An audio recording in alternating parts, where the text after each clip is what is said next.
City News honors Black History Month. It's been 25 years since a ruling that essentially resegregated schools in Charlotte. Queen City News anchor Julian Sadur shares the story of those who were critical in fighting for a quality education for Black students. And I say segregation now, segregation tomorrow, and segregation forever. Separate but equal, or so they said. For more than 100 years, schools in America were segregated based on race. In Charlotte, that was no different. However, in 1954, everything would change with the decision of Brown versus Board of Ed. And although they didn't know it at the time, the Queen City would play a major role in what desegregated schooling would look like post-Brown.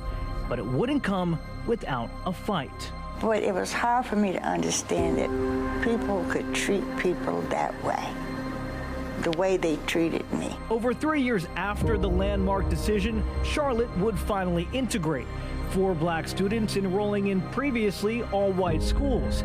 The most famous of them, Dorothy Count Scoggins.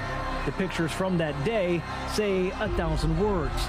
Dorothy and family friend Dr. Reginald Hawkins walking heads held high towards Harding High School, a white mob surrounding them, hurling racial slurs and objects in their direction.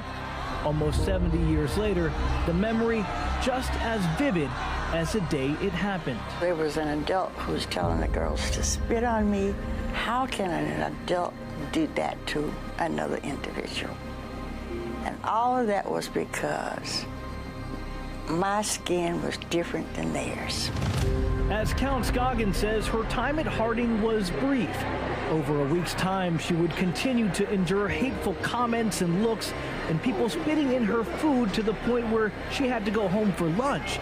But things finally hit ahead.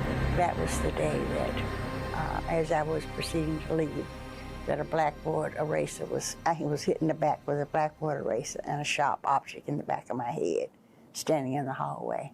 That night, her father would call police asking if they could guarantee her safety. When they said they couldn't, the decision was made to pull her out of Harding.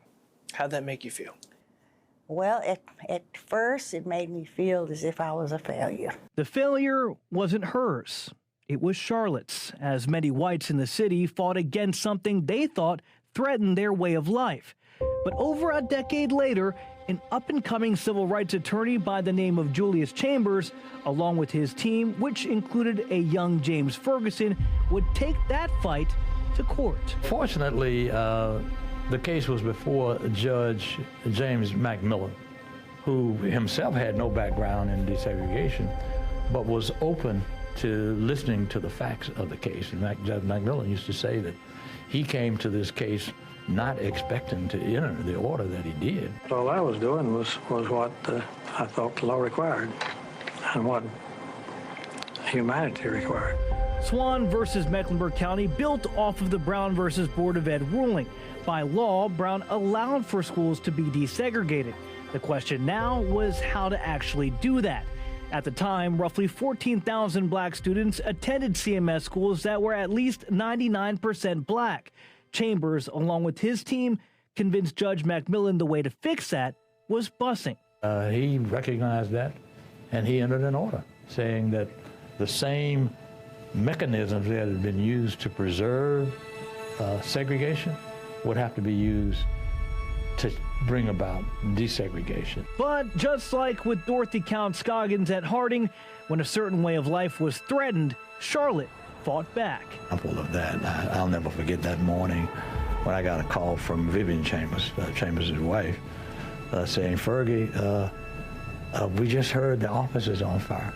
For Chambers, this was nothing new. His home and car had been bombed before. But now Ferguson saw it firsthand. Sure enough, the office was up in flames, and my heart just sunk when I saw that. This nice office that Chambers had put together with a contractor here named Malachi Green. And right before my eyes, it was burning down. Unlike the law office, the Swan ruling would stand. And busing would make Charlotte the model for the South and in many ways the nation for meaningful desegregation of schools. However, not all of Judge McMillan's rulings in Swan were seen through. Part of it called for schools to be built in areas between black and white neighborhoods that would allow for natural desegregation. But that never became a reality. There may have been one or two midpoint schools that were actually built in Charlotte-Mecklenburg, but for the most part, we have continued to build schools in racially segregated communities. Busing would end in 2001, the same way it started, by a court order. Since then, Charlotte schools have, for the most part, resegregated. At Harding High School, where Dorothy Counts-Scoggins once was the only black face, now there's hardly a white one. Of the 1,234 students enrolled, just 26 identify as white, a sign that those who fought to desegregate say shows plenty of work still needs to be done.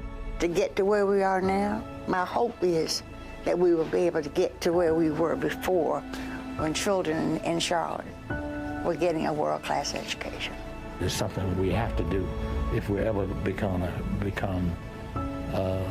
the nation that we say we are, which is a nation of equality and opportunity for all people. We're not there yet.